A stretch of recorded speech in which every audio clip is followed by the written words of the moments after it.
Là, TerraVision a fait 2 erreurs. Déjà, le Quatri appartient déjà au domaine public par le choix du Stanford Research Institute qui a dévoilé une année en avance cette technologie, mais également le choix d'avoir dévoilé leur technologie sans brevet à l'exposition de Kyoto en 1995 vient une nouvelle fois briser l'exigence de nouveauté.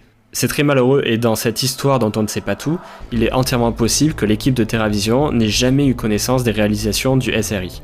À la lumière de ces révélations, le brevet de Artcom sera invalidé et malgré la belle histoire de Netflix, on se retrouve face à une réalité qui est très nuancée. Dans les faits, on ne connaîtra jamais l'entièreté de l'histoire car celle-ci semble être aussitôt racontée par des détracteurs et ceux qui la défendent. On a tendance à toujours placer Google en tant que grand méchant, parce qu'en réalité, on peut se dire que même si Google avait réellement volé TerraVision, ses avocats et l'entreprise sont si puissants qu'ils seraient quand même parvenus à gagner ce procès.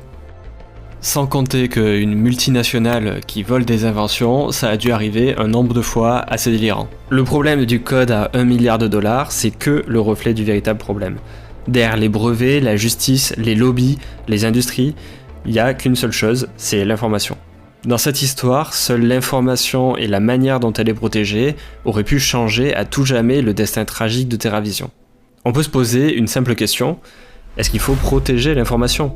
Et si oui, à quel point? Parce que la protection de l'information, c'est le moteur de l'innovation pour toute notre société.